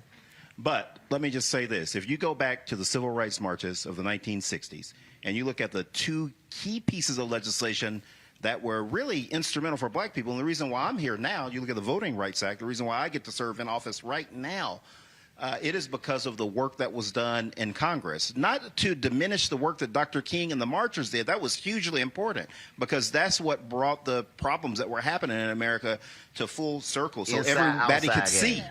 But if we didn't pass that legislation on the House floor and on the Senate floor and get it to the president's desk, like we're right now trying to get George Floyd passed, then it doesn't make a difference. So you have to go and vote. And you have to make sure that young people vote so we can have people that are going to look like us and people that are also going to represent us and the things that are important to our communities. And that can only happen by going out there to vote. So go vote for Deborah. All right. Next question right here. You got the vaccine? Oh, yeah. All right, just check it. So or do you just want to show your bling bling mask? I'm just messing with you. I don't show my face. I'm messing with you. Go ahead. I don't show my face on any kind of publication. So speaking on education and the good hold the mic up. Hold the mic up. There you and go. the good point that you made with now HB 3979 passing Senate and the House. For everybody who don't know. For everybody who doesn't know, that's critical race theory being taught in your schools. That point that you just made wouldn't even be told in our schools. So because of white fragility and white tears and their whitewashing of history, what are you going to do and what do you feel about that? And then also I wanted to know about how do we go about educating those who are against the CRT, but they really don't even know what it is. Okay, first, look, I'm gonna start answering this first. I got this. First of all, 99.9% of the people out here talking about critical race theory don't know what the hell it is. They have no idea. They can't spell CRT. They can't define it. They don't even understand it's a theory. They don't even you got all these crazy white folks who are passing bills, and I'm saying it right now, in Oklahoma, other places. Oh, we're not going to teach critical race theory in our schools. Fool, it's being taught on the college level. So, but you have to understand what the strategy is. Next year's the midterm elections. Republicans need to drive white conservative evangelicals to vote. They cannot criticize President Biden on the American Rescue Plan, the COVID bill. His approval rating is 60% and above. So they have to find wedge issues. So all of a sudden, critical race theory has become their wedge issue.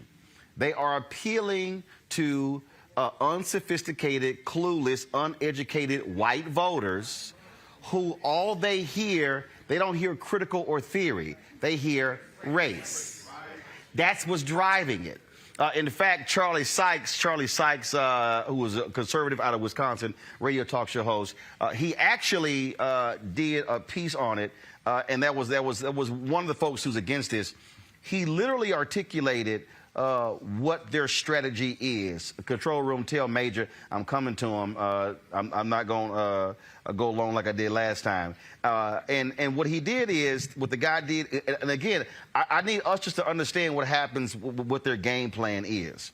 Because I think what happens is, a lot of times we are fighting folk, not realizing what the deal is. So this is a guy, Christopher Rufo. Mark Lamont Hill had him on his show. This is what he said.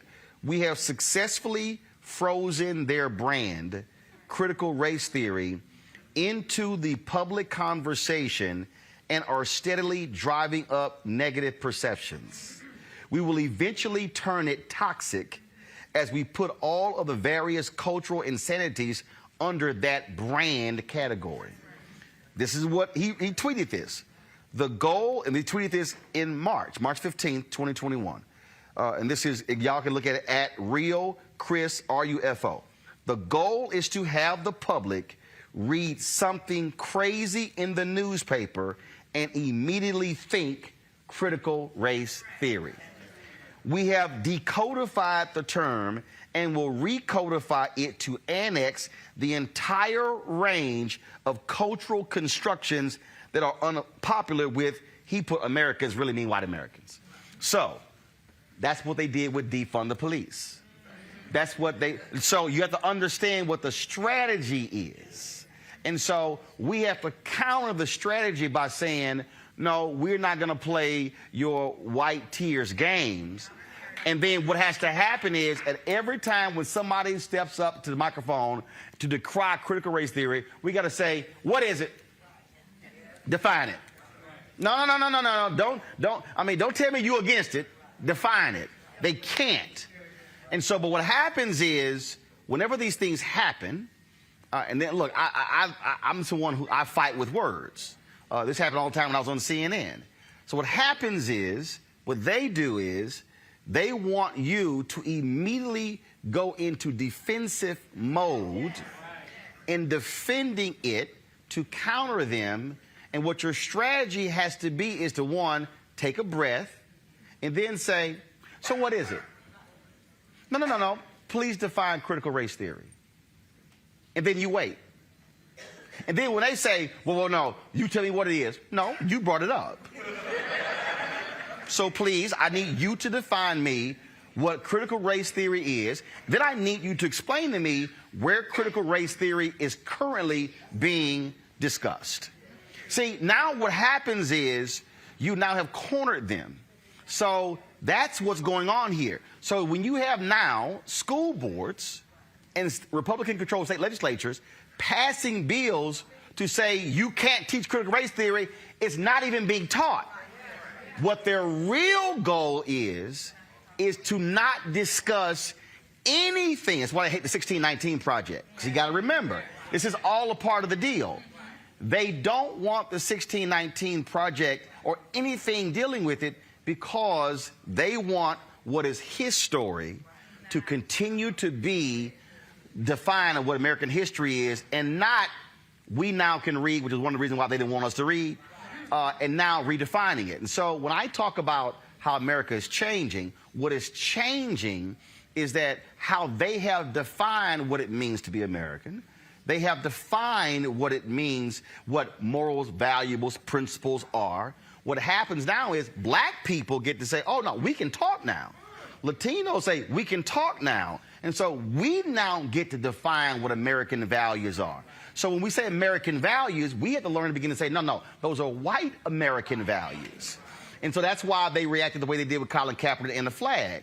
But see, you realize none of them wanted to talk about Jackie Robinson in his book, I Never Had It Made, when he said why he did not stand for the flag, nor did he cite the Pledge of Allegiance.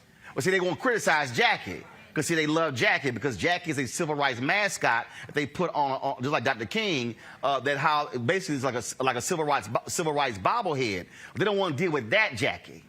And so we have to understand what their game is. And so that's why OANN, Fox News, Newsmax, Conservative Talk Radio, they want us to be on the defensive with them on race. We have to understand. It's like when I had the white supremacists on my show, Richard Spencer. See, the whole bunch of clueless-ass black people were like, oh, when he asked you, who were you? You told him you were a man, a Christian man, and you a black man. I say, no, dumbass, you don't know how to debate. He was expecting me to say I'm a black man. But when I hit him with I'm a man, if they watch the video, he was like, then when I said Christian man, he went, then his whole, where he was about to go, he was completely thrown off track. I said, so for y'all who don't know how to debate, I forced him to change his whole deal. Now he was kind of like, damn, hold on, I'm a man too. I'm a Christian man too. See, so he was waiting for that. So we have to be very cognizant of what their games are. This is their game. It's all designed for 2022 to drive white turnout in the midterm elections so they can take back the House and the Senate. That's their strategy.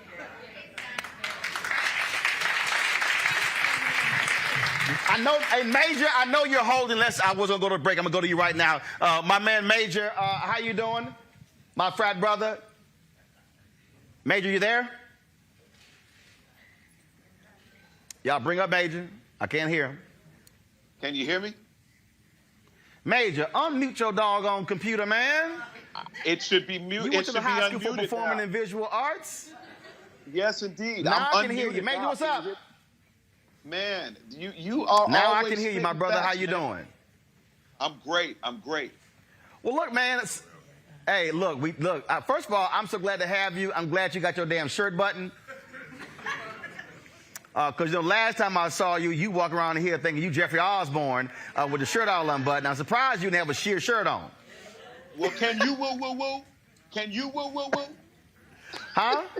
No, I don't woo-woo. I get paid to talk. Listen, you get paid to sing.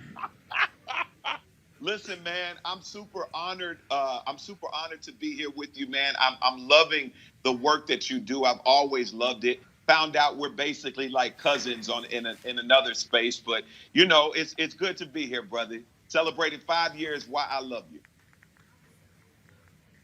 Talk about that, man, folks. Your song "Why I Love You." You got all these folk. They get married to your song. I say some folk can get divorced to the song as well. It's a good send-off song too, so your song can go both ways.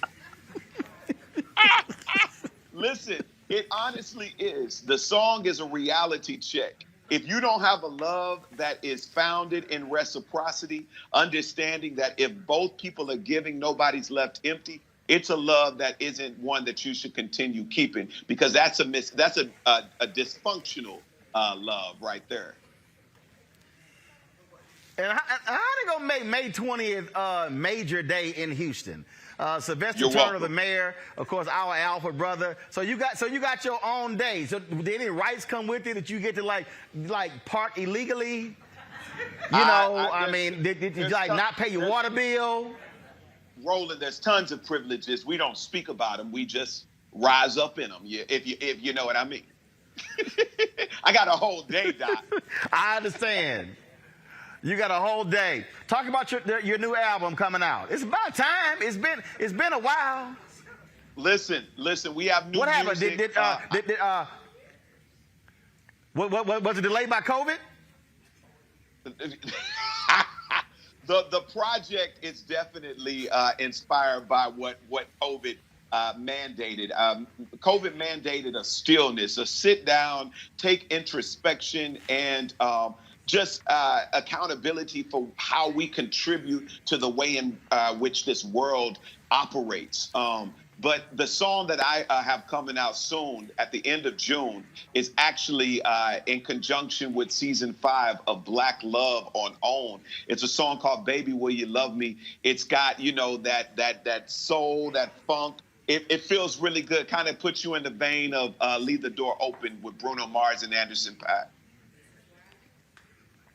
Okay, all right, I see you. Now, also, for folks who don't know, you also are very much, we've been talking about voting, of course. Deborah Peoples is running for mayor here in Fort Worth. The runoff is June 5th. You put out a voting video. I rerun that as well. And so you understand how important this is, too. Absolutely. No vote, no voice. Don't expect to have opinion. Don't expect for people to understand your plight if you're not stepping into this democratic opportunity to make certain that your voice is counted. Well, Major, so the new work drops at the end of June. What's the name of it? And then is it for pre-sale right now?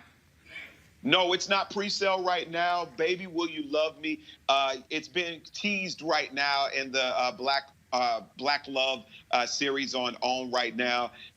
Man, just stay tuned. It's a lot of great stuff. I don't know if you saw your brother in as Curtis Mayfield in the Genius Aretha series now on Hulu, starring Cynthia Erivo.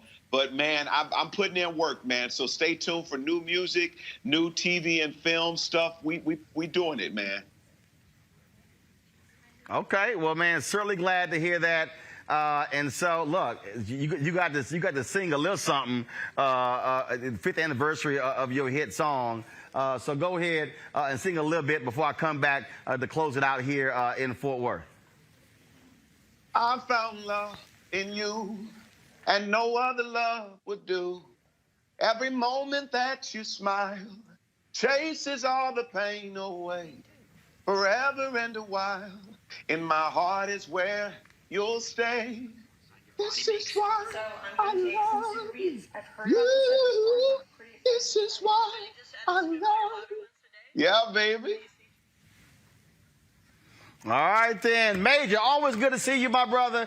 Representing H-Town, representing Alpha. You know, the rest of those fraternities are youth groups. There's only one real fraternity. Listen. We make room for the rest, but we know who's first.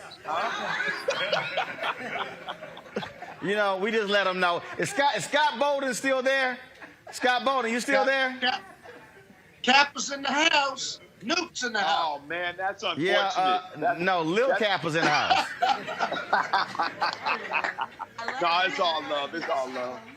You know what? If it wasn't your show, Scott, I'd this say is how more. Scott, I keep telling you, without Alpha, y'all be known as Kappa Psi.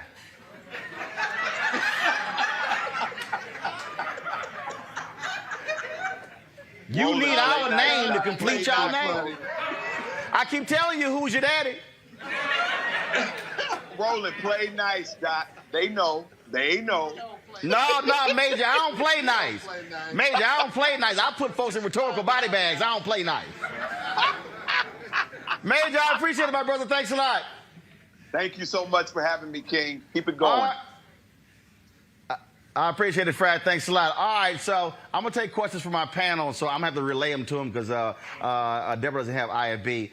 So, Monique, do you have a question for Deborah Peoples? Doggone it, I wanted to tell Major congratulations. But Girl, yes, if you want to tell Major congratulations, send him a text. We got time for all that. All right. Okay. Yes, I do have a question. Well, first of all, congratulations. I'm going to just go ahead and say congratulations to the next mayor.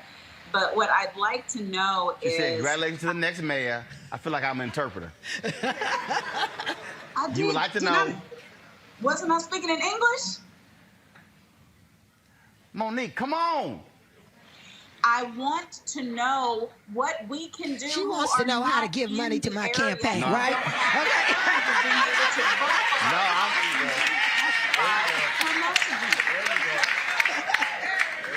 All right, so Monique said, folks can't vote for you. How can they help with your messaging? And Deborah said, send her a damn check. Deborah said they got the messaging. She just need the money for the messaging. But also tell Monique she can tweet about me. She can go on social media. She can tell people about my campaign. Tell them to go look up Fort Worth so they know we are the 13th, soon to be the 12th largest city in the country. And I know it hurts people's feelings in Atlanta and D.C. and New Orleans, and my New Orleans family is here tonight, but we bigger than all of that. And so we are a city to be reckoned with, and we're going to be do great things when I am mayor. But I'm a Deborah, D-E-B-O-R-A-H. It's Deborah Peoples for mayor.com. You can read all about me. You could donate to the campaign. You could sign up to volunteer. We do phone bikes. And wherever you are, Monique, you can make calls from wherever you are. Hey, Scott, you going to send a check, Scott. Scott, look, Deborah, his name is Scott Bolden. Okay, all right. His name, he gets a lot of Democrats. His name is, he ran for mayor in D.C. He got about 11 votes. So Scott Bolden. So everybody who works, I thought you ran for mayor. There's Dr. Michael Brooks, my treasurer, Scott Bolden, Dr. Brooks. Right, okay. So Dr. Michael Brooks, in the next 48 hours, you should see, in the next 48 hours, Scott, Aloysius Scott Bolden, in the next 48 hours, they should see your name appearing on that website with donations, Scott. Hey, I'm going to give to her if you pledge your love for Cap. Pledge your love you for said Cap. You going to give to her about if I pledge my love. You said if you going to give her $1,000 if I pledge my love to Kappa. Yes. Is that what you said? Is that what you said? Take one for the team. Is that what you said? I'll give her, hey, watch this. I want to be clear. I'll give her $2,000 Go ahead. if you pledge your love to Kappa right now. Okay, Scott just said he will give $2,000 to Deborah's campaign. Hold up. If I pledge my love for Kappa. I got this here. I love kicking Kappa's ass. Boom. I just pledged my love to Kappa. See, Scott, you got to be specific with your question. Your request was too general. No. The key phrasing was my love to Kappa. I use love and Kappa in the same sentence. Am I lying?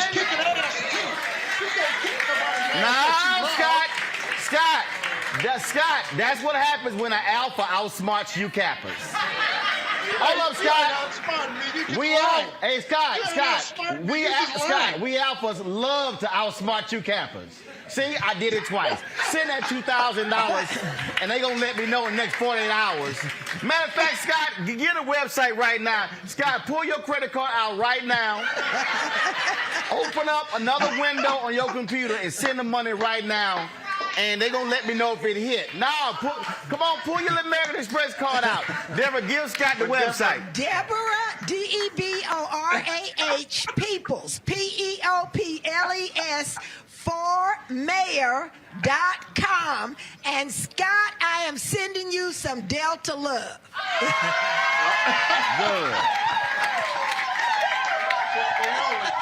Hey, Scott, ain't your wife a Delta?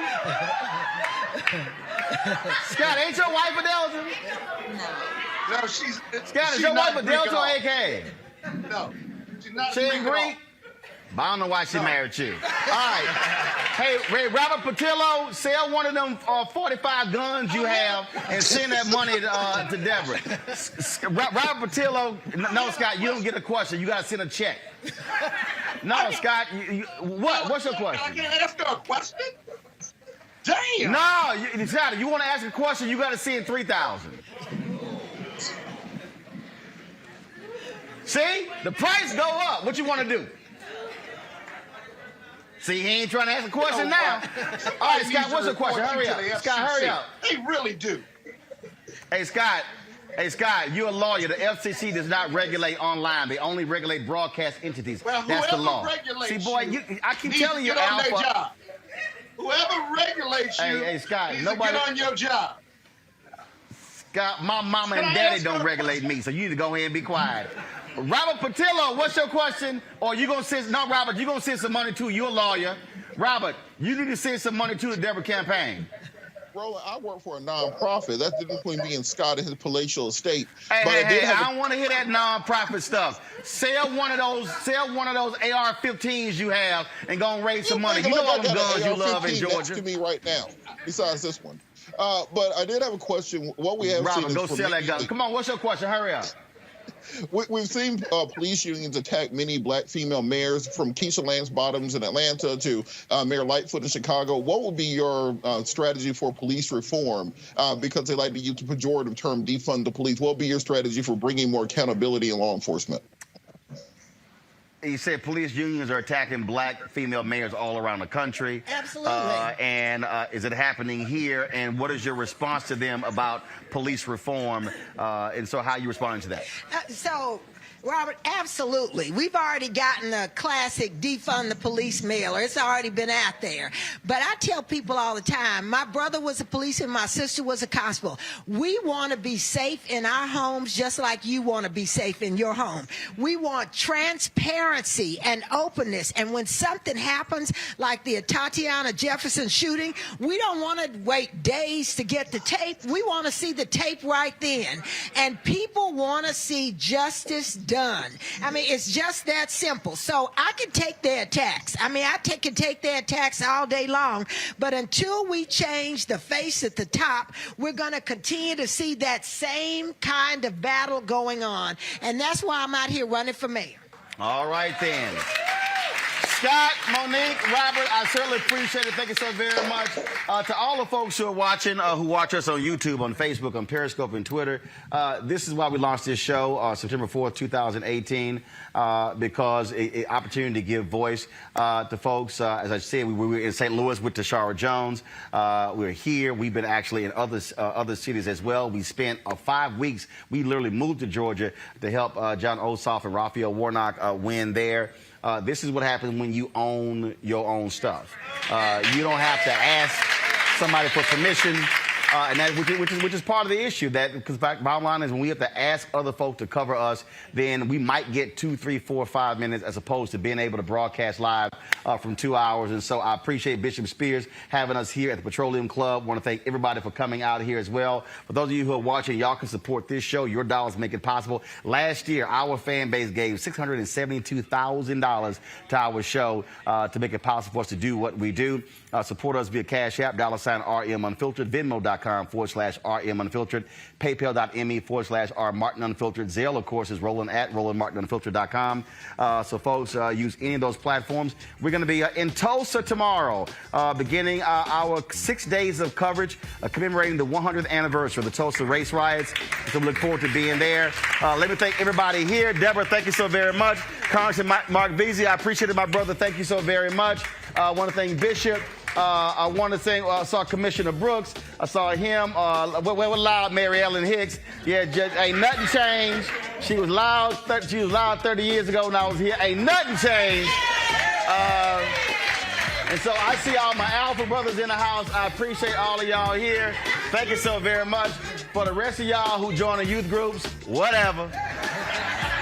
Cheryl Smith, I see you here representing the black newspapers. Thanks a bunch. Hey, folks, again, tomorrow we'll be in Tulsa, so we look forward to that. There's an unveiling of a mural at noon, so we're going to be leaving here at 6 o'clock in the morning, getting down the road to Tulsa to live stream that for y'all. There's no other platform that's doing this, no other black-owned media that's doing this, and so that's why this matters. So we need y'all to support what we do. So we appreciate it. Thanks a lot. I'll see y'all tomorrow from Tulsa. Y'all know how we always end the show. Y'all know how we end the show? Y'all know how we do it? Okay, y'all clearly don't watch the show. Okay, so I was in the show, I say holla. So on 3, Zim, give me a wide shot. Give me a wide shot, Zim. On 3, okay, y'all ready? Zim, there you go. No, keep it right there, all right? 1, 2, 3. Holla!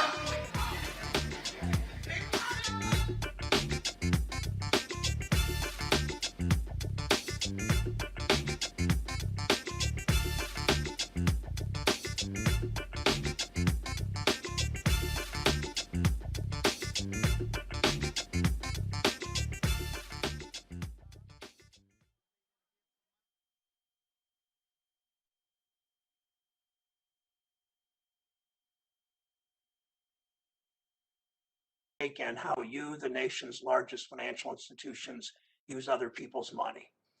You are the 6 most powerful business leaders in this country. Your decisions affect the lives of millions of Americans, their paychecks, their opportunities, their retirement savings. And your power is so much greater than that of your predecessors 30, 40,